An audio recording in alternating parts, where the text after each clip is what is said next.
नमस्कार, सत श्री अकाल, आदाब की हाल चाल ऑफिसर्स। तो भाई साहब, ऑयल इंडिया की भी रिक्रूटमेंट आ गई है और बढ़िया रिक्रूटमेंट आई है। काफ़ी सारी चीज़ें हैं जिसमें एक्सपीरियंस भी मांग रहा है। बहुत सारी पोस्ट इन्होंने बढ़िया तरीके से मतलब बहुत डिटेल में अपनी नोटिफिकेशन दी है। साथ में मैकेनिकल इंजीनियर्स के लिए आप सभी लोगों को बताना चाहूँगा, बहुत अच्छी खुशखबरी है, मतलब खासकर डिप्लोमा वालों के लिए कि इनके लिए बहुत ज़्यादा इन्होंने नई एक्सपीरियंस, मतलब कोई भी एक्सपीरियंस नहीं मांगा है, सिर्फ और सिर्फ आपको एग्जाम देना है। सबसे खास बात इस रिक्रूटमेंट की या फिर इस एग्जामिनेशन की ये है कि इसमें एक पेपर होगा और उसी पेपर में आप लोगों को सिलेक्शन ले लेना है। मतलब ना ही आपको प्री देना, मतलब प्री बस देना है, प्री मेंस वाला इसमें कॉन्सेप्ट ही नहीं है। सीधा एक पेपर देना है, सेलेक्ट होना है और एग्जाम क्लियर करके बस गवर्नमेंट में चले जाना है। और बेसिकली गवर्नमेंट ही बोलूंगा, ऑल दो अंडरटेकिंग होती है लेकिन फिर भी सरकारी से कम नहीं है। ठीक है, अब आप इसको समझिएगा, भाई महारत्ना कंपनी है।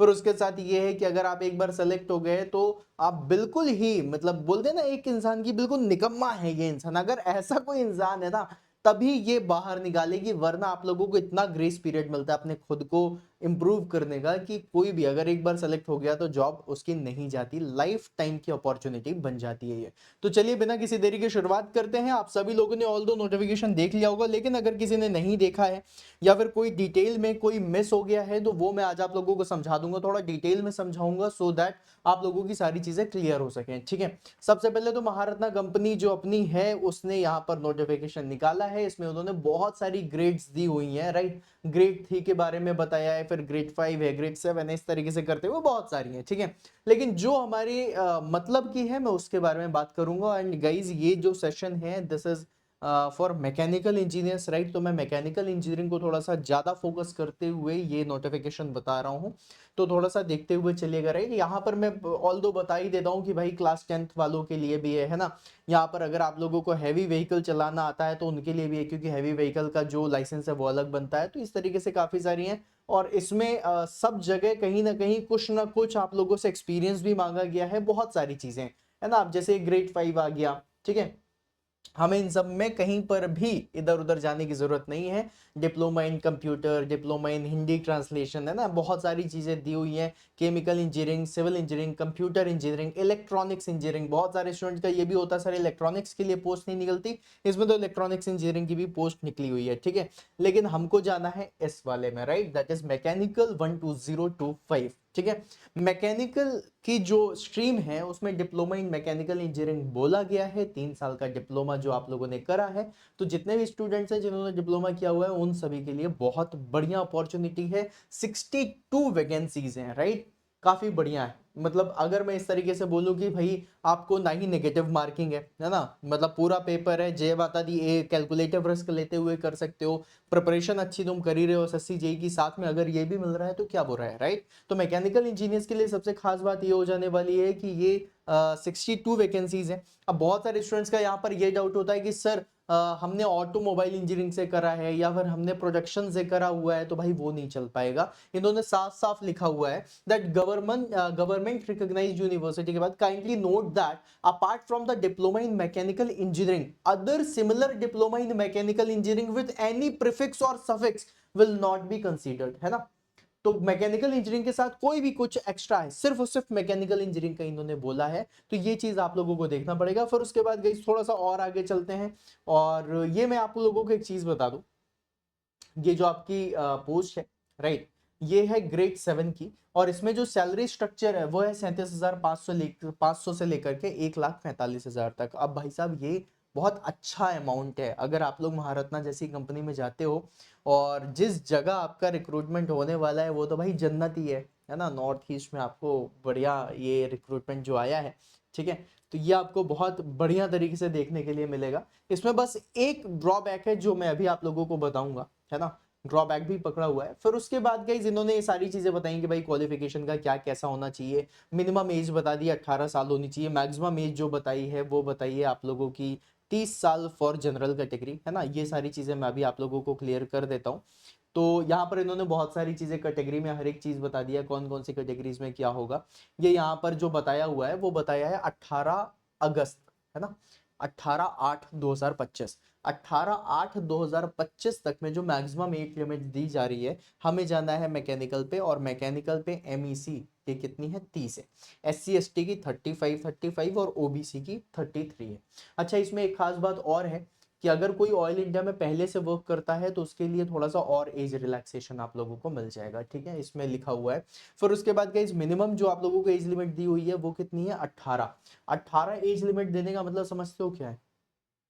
18 एज लिमिट देने का मतलब ये हो जा रहा है आपका कि मतलब आप लोग अगर फाइनल ईयर तक में हो तो भी आपका ये फॉर्म भर सकते हो, है ना, क्योंकि जब तक 18 मिनिमम एज लिमिट है तो भाई 18 मिनिमम कब आ पाएगी, है ना। 10वीं के बाद अगर मैं देखूं तो 10वीं आप लोगों को 16 में होता है, ठीक है, मतलब 16 साल की उम्र में आप 10वीं करते हो। भाई सिंपल सी बात है, 15 या 16, 16 में ही तो कंप्लीट होगी, है ना। तो अगर 15 या 16 में कंप्लीट हो रही है तो जो फाइनल ईयर वाला है और तुम्हारा रिजल्ट आते ही तुम यहाँ पर पोस्ट कर सकते हो। तो फाइनल ईयर के जितने भी थे उनका, जिनको रिजल्ट का इंतजार है, वो सारे के सारे यहाँ पर फॉर्म भर सकते हैं। 18 साल से लेकर के 30 साल तक की उम्र है, काफी बढ़िया उम्र है जिसमें आप दे सकते हो, ठीक है। फिर उसके बाद एक चीज और है जो आप लोगों को बताना है, जैसे एज रिलैक्सेशन में इन्होंने बता दिया है कि भाई SC ST OBC जिसमें भी जो भी कैटेगरीज है उसमें कर दिया गया है। सिलेक्शन मैथडोलॉजी में इन्होंने जो 50% 40% बताया, इस पे ध्यान मत देना। ये सिर्फ और सिर्फ क्वालिफाइंग मार्क्स हैं, क्वालिफाइंग से हमें कोई लेना देना नहीं है, हमें कट ऑफ क्लियर करना और फिर उसके बाद सिलेक्शन लेना है, क्योंकि 62 वैकेंसीज है, ठीक है, तो उस पर ध्यान देने की जरूरत नहीं है। फिर उसके बाद आप लोगों को इंपॉर्टेंट चीज जो बतानी है वो ये है कि आप लोगों का कंप्यूटर बेस्ड टेस्ट होगा, मतलब एक ही एग्जाम होने वाला है, कंप्यूटर बेस्ड टेस्ट एक होगा, जिसमें आप लोगों से 3 कैटेगरीज में क्वेश्चन पूछे जाने हैं, ठीक है। अब यहां पर अगर मैं देखूं तो परसेंटेज ऑफ मार्क्स में अगर देखा जाए तो 100% जिनमें से 20% आप लोगों से पूछा जाएगा आप लोगों की general English, general knowledge and questions on oil India limited, right. तो ये आप लोगों का 20% लेकर के जा रहा है। फिर उसके बाद रीजनिंग, अर्थमेटिक, न्यूमेरिकल और numerical ability, numerical and mental ability के लिए 20% है, और 60% है आप लोगों का, जो मैं कहना चाहूंगा स्कोर, मतलब आपकी डिपार्टमेंट का, दैट इज मैकेनिकल का, या फिर आप जो भी अपना देख रहे हो उसका कोर का जितना है वो है 60%, ठीक है। अब इसमें देखो खास बात क्या है, जो चीजें मैं आपको बता रहा हूँ, बहुत सारे स्टूडेंट जो टेक्निकल की तैयारी करते हैं उनका जीके वीक होता है ना। तो यहाँ पर जो आपको सबसे खास बात देखने के लिए मिलेगी, अगर आप एसएससी जेई की भी तैयारी कर रहे हो तो एसएससी जेई में एक चीज जो सबसे खास बात है वो क्या है कि आप लोग टेक्निकल की तैयारी करते हो, जी हाँ, वो तो सबका होगा, ठीक है। रीजनिंग भी उसमें आती है। अब देखो यहां पर जो लिखा हुआ है reasoning, arithmetic and numerical mental ability, इसका आपका 20% दे रहा है, तो मतलब इसकी भी आपकी तैयारी हो रखी है। इंग्लिश में जितने भी हमारे स्टूडेंट्स हैं, अगर थोड़ा बहुत भी बहुत आ रहा है तो 20% में इंग्लिश और questions on oil India, oil India के मैं आप लोगों को कम से कम 100 क्वेश्चंस प्रोवाइड कर दूंगा। आप इसी चैनल पे बने रहना, अगर सब्सक्राइब नहीं करा चैनल तो सब्सक्राइब कर लो, ठीक है। ऑयल इंडिया से रिलेटेड, इसकी हिस्ट्री से रिलेटेड जितने भी क्वेश्चंस हो सकते हैं वो सारे के सारे क्वेश्चन आप लोगों को मैं प्रोवाइड कर दूंगा, ठीक है, बता भी दूंगा, सिखा भी दूंगा इसके बारे में। फिर उसके बाद गाइस रीजनिंग आप लोगों से बनी जाएगा, और ये 60% का है जिसकी मैं तैयारी आपको इसी चैनल पे करवाता हूं। तो आप लोगों के लिए तो मतलब बहुत ही तगड़ी अपॉर्चुनिटी है, आप इसको क्लियर कर सकते हो, ठीक है। अब यहाँ पर एक चीज और भी है, कई बार स्टूडेंट घबराते हैं कि सर ये नेगेटिव मार्किंग से बड़ा डर लगता है। हाँ, डर लगता है भाई, लगेगा, क्यों नहीं लगेगा, अगर हम क्वेश्चन में कंफ्यूज हैं तो हम नहीं कर सकते मार्क्स। लेकिन यहाँ पे अगर मान लो फॉर एग्जांपल मैं कहता हूँ 100 क्वेश्चन आ रहे हैं तो 100 के 100 अटेम्प्ट कर सकते हो, there will be no negative marking the computer based test, ठीक है। फिर उसके बाद इन्होंने एक चीज और बोली है, ये जो मैंने ड्रॉबैक बताया, इस ड्रॉबैक के बारे में बता दूं, एक्सेप्ट फॉर दिस SAH12025, है ना, ये हमारे इंजीनियरिंग का कोड तो नहीं है, हमारा तो MEC 12025 था। इसको छोड़ करके बाकी जितने भी आप लोगों के जो एग्जाम होने वाला है उसमें या तो इंग्लिश होगा या फिर एसएमईज होगा, ठीक है। एसएमईज जो असम की लैंग्वेज है वो वाली चीज होंगी, या फिर इंग्लिश होगा। तो मतलब अगर आप लोग हिंदी में तैयारी करते हो या फिर हिंदी की प्रैक्टिस करते हो या फिर हिंदी में ज्यादा कंफर्टेबल हो तो भाई हिंदी नहीं पूछी जाएगी, आपको इंग्लिश में प्रोफिशिएंसी लाना पड़ेगा, इंग्लिश के टर्म्स को थोड़ा समझना पड़ेगा। और जिस तरीके से मैं बताता हूँ कि अगर बहुत ज्यादा इंग्लिश आती भी नहीं लेकिन कीवर्ड्स भी पकड़ के चल देते हो तो भी बहुत अच्छा होगा। और यहाँ पर जो पूरा पेपर होना है वो सिर्फ 2 घंटे का होना है, 2 घंटे में डिसाइड हो जाएगा कि भैया आप ऑयल इंडिया में काम कर रहे हो कि नहीं, ठीक है। फिर उसके बाद आप लोगों को सीधा सीधा एग्जाम देना है, एग्जाम देने के बाद बस आप लोगों को बढ़िया तरीके से सिलेक्शन का इंतजार करना है, सिलेक्शन हो जाएगा। अब देखो इसमें एक चीज और भी है जो बहुत बढ़िया, मतलब बहुत बढ़िया तरीके से इन्होंने बताया। इन्होंने यहाँ पर बता दिया वैलिड डॉक्यूमेंट्स क्या क्या होने चाहिए। वैलिड डॉक्यूमेंट्स में इन्होंने ऐसी कोई भी चीज नहीं लिखी है जो आप लोगों के पास ना हो या फिर जो नहीं आप लोग देख रहे हैं। बस इन्होंने एक दो चीजें हैं जो लिखी हैं, वो भी मैं आपको बताता हूँ, है ना। पहला ड्रॉबैक तो समझ गए ना, हिंदी में पेपर नहीं होगा, ठीक है। अब इन्होंने जो यहाँ पर चीजें लिखी हैं, यहाँ पर इन्होंने कुछ चीजें हैं जो बताई हैं, जैसे कि इन्होंने जो भी आप लोगों के ये सर्टिफिकेट्स है ना, वो लेटेस्ट वाले मांगे हैं। तो इसको याद रखिएगा कि भाई ये लेटेस्ट वाले ही सर्टिफिकेट होने चाहिए और कोई सर्टिफिकेट नहीं चल पाएगा, ठीक है। फिर उसके बाद यहाँ पर एक मैं रुकिए अभी आपको सिखाता हूँ, दिखाता हूँ, जहाँ पर ये सब तो बहुत मतलब that is relevant for the examination but not relevant for you all, है ना। इतना समझने की अभी उसमें जरूरत नहीं है। मेडिकल फिटनेस एंड प्री, हाँ इसके लिए भी आप लोगों को बता देता हूँ। देखो यहाँ पर इन्होंने बता दिया कि भैया मेडिकल फिटनेस में भी आपका ये सारी चीजें होनी चाहिए, ठीक है। अब अप्रोक्सीमेटली इन्होंने बताया कि जितने भी मेल कैंडिडेट्स हैं एसटी को छोड़ करके, मतलब शेड्यूल्ड ट्राइब को छोड़ करके, बाकी जितने भी ऑल कैटेगरीज हैं मेल कैंडिडेट्स, उनके लिए जो मिनिमम हाइट दी हुई है वो दी हुई है 165 सेंटीमीटर। एसटी के लिए दी हुई है 160 सेंटीमीटर, राइट। 165 सेंटीमीटर करने का मतलब होता है 5 फुट 5 इंच, करीबन करीबन नियर बाई 5 फुट 5 इंच के करीबन, या फिर उससे थोड़ा सा नियर बाई जितना है 5.5 होता है, ठीक है। और अगर मैं यहाँ पर बोलूँ तो ऑल कैटेगरीज में जो फीमेल्स हैं उनके लिए 157 दिया हुआ है, जो वेट है 50 केजी और 46 केजी, ठीक है। अब यहाँ पर छाती का भी साइज बोल दिया गया है गाइस। छाती के साइज में इन्होंने बोला है कि मिनिमम जो है वो 81 सेंटीमीटर होना चाहिए, है ना। 81 सेंटीमीटर कहने का मतलब समझ रहे हो, 31 दशमलव कुछ इंच, है ना।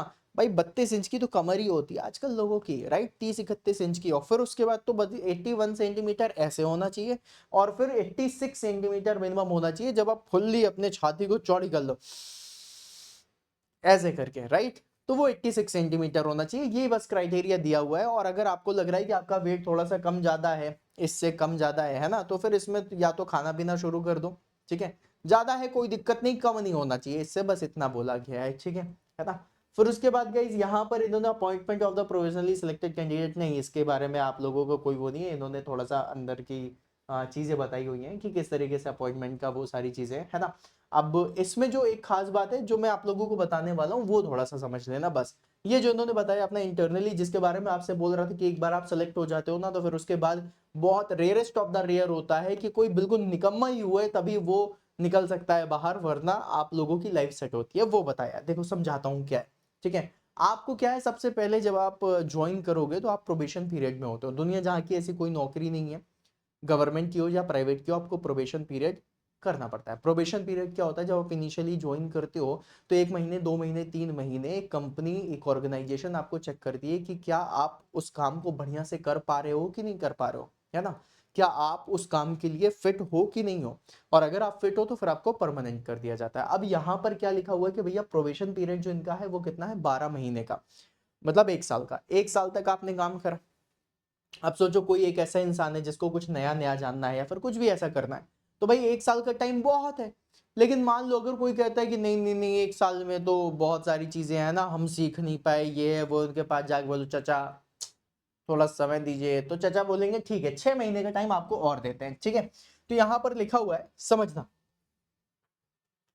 ये देखो लिखा है during the probationary period of this, हाँ ओके। देखो क्या लिखा है, the probationer will be considered to be confirmation subject to the satisfactory performance during the probationary period. In the event of the performance of probationer being found unsatisfactory, कह रहा है 1 साल में अगर तुम्हारी परफॉर्मेंस अनसेटिस्फैक्ट्री है, then the probationary period will be extended for a period of 6 months। कह रहा है 6 महीने के लिए चाचा और बढ़ा देंगे, कहेंगे चलो ठीक है 6 महीने और देख लेते, कर लो अच्छे से काम, ठीक है। अब तुम 6 महीने में तुमने सोचा अरे कोई नहीं है, थोड़ा सा देख लेते हैं ना, ऑल इंडिया में आया तो जलवे खींच लेते हैं, फिर खींचोगे। फिर उसके बाद जब तुम पहुंचे 6 महीने बीत गए, अब इन्होंने 6 महीने का एक्स्ट्रा 6 मंथ्स का पीरियड दे दिया, ठीक है। फिर उसके बाद जब देखा तुम्हारा काम अच्छा नहीं हो रहा है ना, बिल्कुल भयंकर ही निकम्मा इंसान है, फिर उसके बाद उससे पूछा गया भैया क्या हुआ, बोले चाचा नहीं कर पाए, है ना। तो चाचा फिर बोलेंगे अच्छा चलो कोई नहीं, then the performance of the probationer is still not found satisfactory, another 6 months extension can be given to the probationary period. मतलब कहने का क्या है कि भैया 6 महीने में भी अगर आपका सेट नहीं दिखाई दिया तो 6 महीने और दे देंगे कि अच्छा चलो ठीक है ना। तो मतलब 2 साल का आप लोगों के बाद 2 बार एक्सटेंशन मिल रहा है, सोचो। और मुझे ऐसा लगता है कि यार 1 साल ही मोर देन सफिशिएंट होता है ना। लेकिन अगर 2 साल भी लगा रहे हो तो भी ठीक है, सेट हो जाना बस इतना है, ठीक है। और उसके बाद भी अगर सेटिस्फैक्टरी नहीं मिल रहा है then appointment will be terminated. कह रहे हैं कि भैया फिर तो तुम फिर चचा ना मानेंगे फिर चचा कहेंगे अब जाओ घर जाओ, राइट। तो उन्होंने इसके बारे में बताया है, ठीक है। फिर उसके बाद गाइस थोड़ा सा और नीचे चलते हैं। इन्होंने जनरल इंस्ट्रक्शंस जो दी हुई हैं इसमें सारी चीजें इन्होंने वही वाली बताई हैं कि भाई आप लोगों के लिए जो सबसे ज्यादा इंपॉर्टेंट होने वाला है वो ये होने वाला है कि आप लोगों का एज, क्वालिफिकेशन और कास्ट कैटेगरी। क्या क्या? एज, क्वालिफिकेशन और कास्ट कैटेगरी, ये 3 चीजें भूल के भी गलती से गलत मत करना। दूसरी चीज उन्होंने इसमें ये बताई है कि आप लोग जब भी कभी फॉर्म भरोगे ना तो अपने आंख, कान, नाक सब कुछ खोल करके अच्छे से बिल्कुल दिमाग लगा के भरना। एक छोटी सी भी मिस्टेक अगर आपने कर दी तो आपका फॉर्म कैंसिल हो जाएगा, हम बाद में चेंज नहीं करने देंगे। There will not be any period for the correction, there will not be any chance for the correction. आप करेक्शन नहीं कर सकते, गलती तो गलती, राइट। इन्होंने ये पहली चीज बता दिया, ठीक है। फिर उसके बाद इन्होंने आगे जो बताया है वो एक बहुत अच्छी चीज बताई है कि भैया आप लोगों को जो एग्जाम का फॉर्म भरना है वो कहां तक भरना है, मतलब कब तक, लास्ट डेट कब है। तो लास्ट डेट है इसकी 18/8/2025, मतलब 18 अगस्त 2025 तक आप लोग फॉर्म भर सकते हो। कहां पर आपको फॉर्म भरना है? allindia.com में जाकर के आपको फॉर्म भरना है। सारी चीजें इन्होंने बताया है। फीस, बहुत ज्यादा फीस ले रहे हैं और ये ले रहे हैं आप लोगों से 200 रुपया, ठीक है। ये देखो लिखा हुआ है 18/7, मतलब 18 जुलाई 2025 दोपहर 2 बजे से चालू हो गया फॉर्म भरना और 18/8/2025 रात के 12 बजे तक आप फॉर्म भर सकते हो। लेकिन इन्होंने लिखा है इट इज एडवाइज कि भैया लास्ट मिनट में मत भरना, अभी बीच में ही भर दो, क्योंकि लास्ट मिनट में फिर वेबसाइट बहुत ज्यादा स्लो भी हो जाती है, ठीक है। इन्होंने फिर आगे आप लोगों को बताया कि भैया हम बहुत ज्यादा पैसा लेंगे जनरल और ओबीसी कैंडिडेट से, और बहुत ज्यादा पैसा होगा, 200 रुपया ऑनलाइन फीस भरने का, और साथ में जीएसटी अलग से ले लेंगे, ठीक है ना। जीएसटी अलग से लगेगा 200 रुपया प्लस, तो मतलब 236 रुपया हो सकता है लग जाए, ठीक है। फिर उसके बाद बताया कि भाई दूसरी कास्ट वास्ट वालों को कुछ देने की जरूरत नहीं है, कोई पैसे वैसे मत देना। कहाँ पे फॉर्म भरोगे? allindia.com पे फॉर्म भरना है। और फिर उसके बाद इन्होंने बता दिया है कि be aware of the fraudulent offers, कि भैया जितने भी जो फ्रॉड हैं उनसे बच के रहें, है ना। ये अच्छी बात नहीं है फ्रॉड आउट करना, तो उनसे बच के रहना। फिर उसके बाद इन्होंने फिटनेस वाला एक फॉर्म दिया है जो कि आप लोगों से कोई इसका लेना देना नहीं है। ये सिर्फ और सिर्फ जो है वो कोड JTF 12025 के लिए, जिसमें आप एलिजिबल नहीं हो, आपका MEC 12025 है, ठीक है। तो ये था ऑयल इंडिया का। अब गाइस इसके बाद एक पॉइंट और आप लोगों से डिस्कशन करना चाहूंगा और वो काफी ज्यादा इंपॉर्टेंट है, और वो क्या है? That is preparation. अब गाइज अगर आप लोग प्रिपरेशन करना चाहते हो या फिर अगर आप लोगों को लग रहा है कि भैया अपॉर्चुनिटी अच्छी है, कैसे प्रिपरेशन करें, एग्जाम कब होगा कब नहीं होगा, तो अभी इसके बारे में तो नहीं पता, लेकिन एक चीज बहुत अच्छे से पता है, एक चीज बहुत अच्छे से पता है कि आप लोगों का जो एग्जाम होगा वो आफ्टर अगस्त होगा, राइट, आफ्टर अगस्त, ठीक है, एग्जाम होगा। अब ये कैसे बोला जा सकता है भाई? सिंपल सी बात है, 18 अगस्त तक तो फॉर्म भरे जा रहे हैं, ठीक है। अब फॉर्म भरने के जस्ट बाद तुरंत ही एग्जाम नहीं होता, मिनिमम से मिनिमम है कि भाई 15 दिन, 20 दिन, 1 महीने का ये समय लेंगे ही लेंगे। तो अभी अगर देखा जाए तो आपके पास आधा महीना जुलाई का बच रहा है, फिर पूरा पूरा महीना आप लोगों के पास बच रहा है किसका? अगस्त का बच रहा है। फिर उसके बाद मान लो अगर प्रभु की असीम अनुकंपा रही तो तुम्हें 15-20 दिन, 1 महीना का टाइम और मिल सकता है, राइट। तो मतलब अगर देखा जाए तो 2-2.5 महीने का टाइम है जिसमें आप लोग बढ़िया तरीके से अपनी प्रिपरेशन कर सकते हो। आप लोग मॉक लगाओ, मॉक लगाने से आप लोगों को काफी अंदाजा होगा। अगर थ्योरी पढ़ना चाहते हो, कॉन्सेप्ट पढ़ना चाहते हो, क्वेश्चन प्रैक्टिस करना चाहते हो तो इस चैनल पे बने रहो, इस चैनल को सब्सक्राइब कर लो, सो दैट डेली रात को 8 बजे आप लोग क्वेश्चन की प्रैक्टिस कर सको। और अगर बहुत सारे स्टूडेंट्स हैं जो स्पेशली ऑयल इंडिया की तैयारी कर रहे हैं एंड दे वांट कि मैं उनके स्पेसिफिकली ऑयल इंडिया का ही एक सेशन दे दूं या फिर दिन में एक दिन में ऑयल इंडिया के लिए ले लो, तो मुझे कमेंट बॉक्स में जरूर बता देना कि सर फिर ऑयल इंडिया के लिए कुछ प्रिपरेशन स्ट्रैटेजी और कुछ बढ़िया कुछ तैयार करो, सो दैट हम जब भी कभी आए ऑनलाइन वाईटी पर तो ऑयल इंडिया का सेशन लेना हम शुरू कर दें, राइट। तो इस तरीके से अगर है तो मुझे पहले आप लोग सभी लोग कमेंट बॉक्स में जरूर बताना, ठीक है।